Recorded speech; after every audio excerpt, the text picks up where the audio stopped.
In part 1, we got our system set up for homing.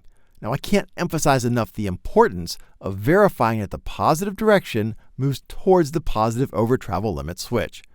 So if you haven't seen that video, please go do that before starting this one.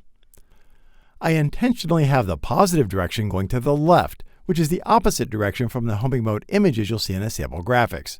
Again, that's just to highlight that no matter which way you define as positive, the positive limit switch has to be in that direction. I'm picking up where that last video left off. We were connected, the USB light is blinking, we're online with the drive, and we had just clicked on this guy to bring up the homing configuration and control pane. Notice that when we switched away from the jog to this homing pane, the software automatically disabled the drive's output for us.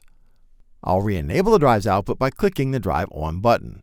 So this really isn't a Drive On button, it's really a Drive Output Enable or Motor Enable.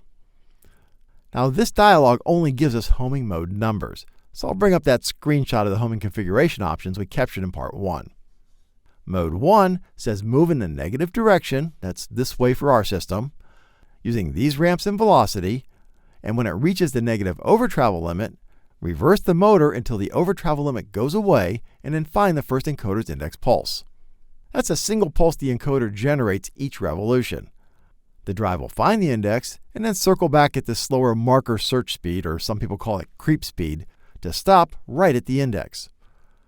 I'm going to use these values for this first example to keep things slow enough for you to see them in the video, but increase the ramps so we can clearly see when their direction changes. The reason I'm not using the homing screen in the setup wizard to do this is because this has to be written to the drive on another screen. Instead, I'll enter mode 1 here, which takes effect immediately. And we see the little diagram here to remind us what we selected.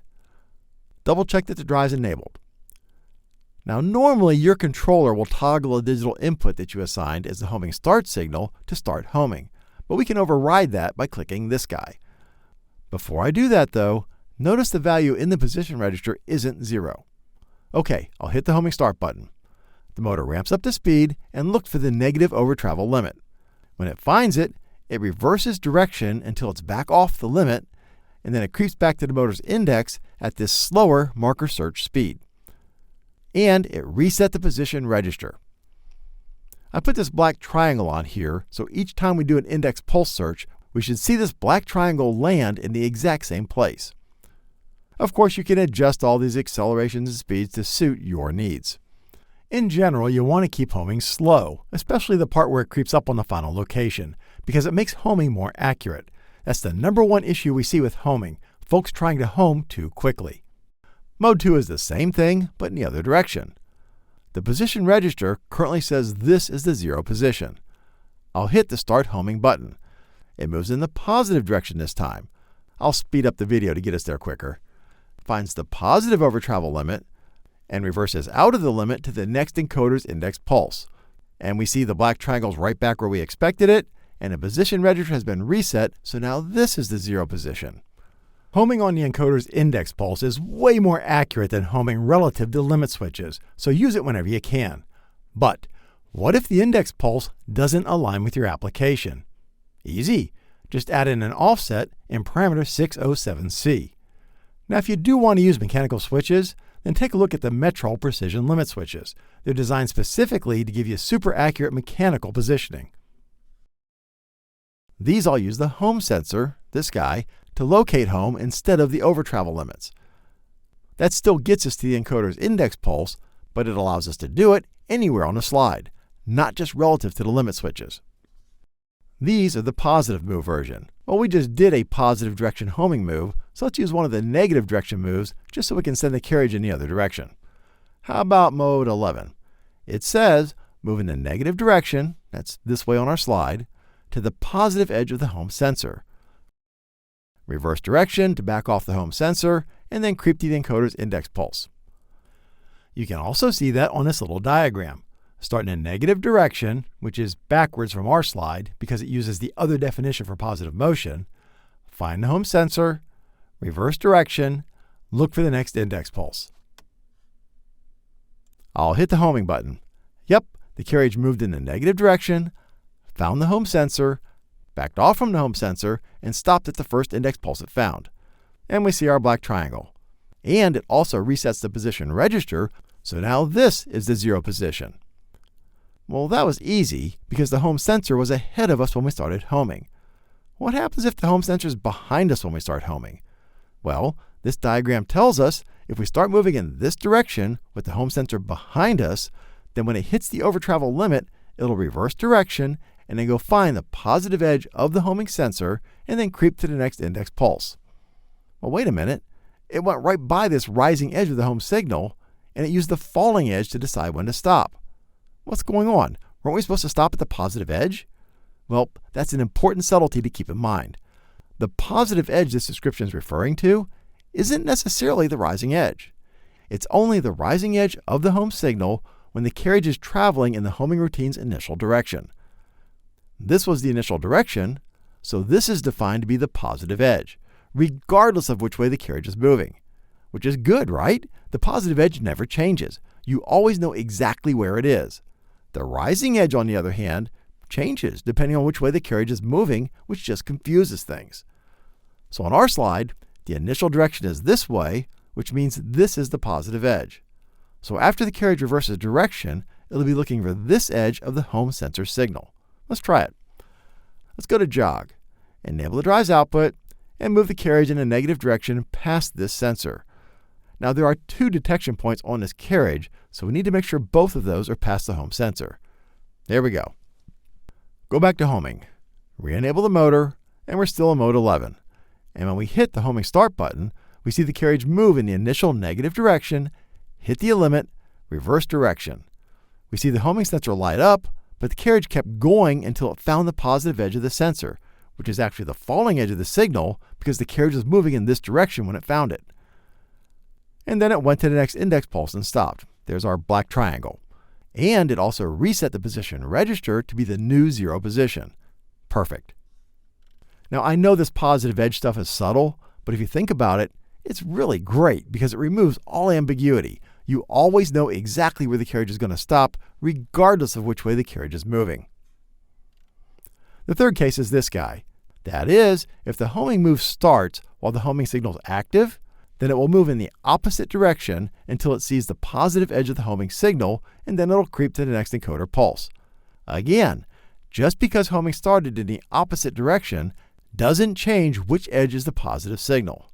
The normal starting direction for this move is this way, so this is always the positive edge. These are all permutations of that same move, so we won't dwell on those. You can simply move to the nearest encoder index pulse in either direction. Again, using the encoder's index pulse is a great way to home things like rotary tables.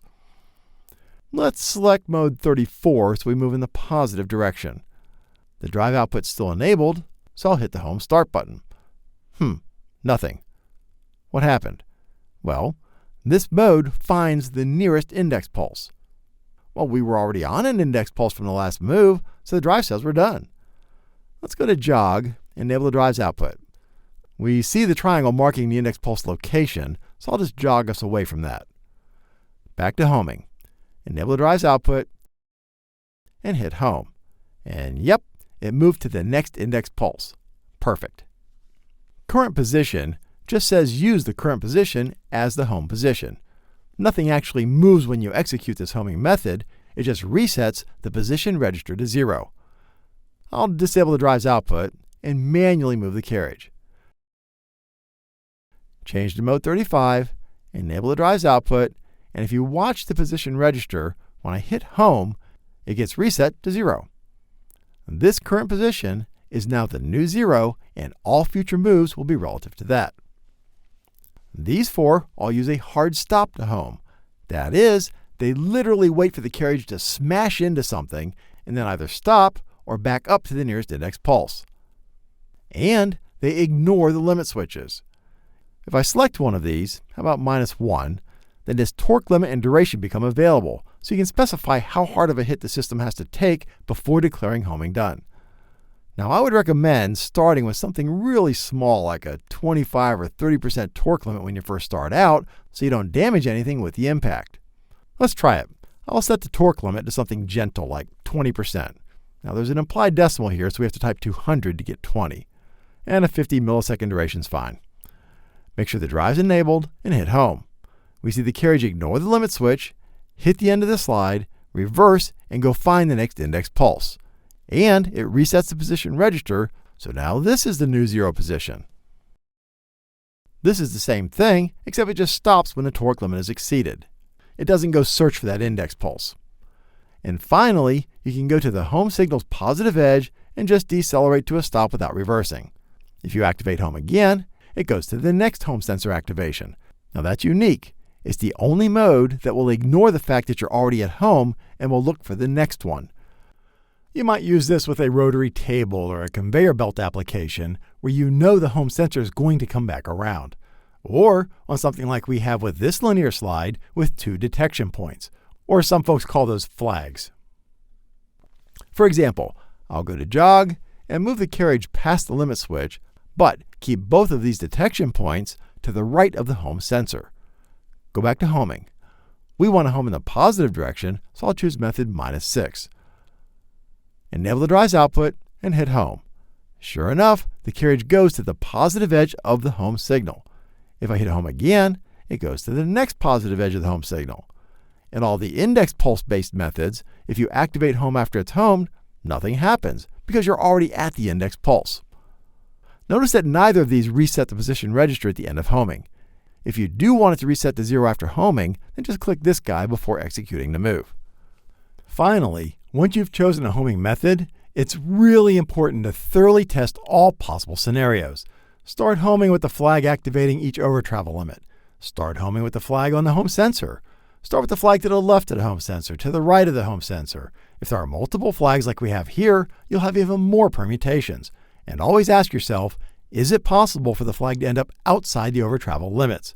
If so, what will the system do? It's better to test all these now so you don't have any surprises later. Well, that ought to be more than enough to get you started with homing. Click here to learn more about the LS Electric servos.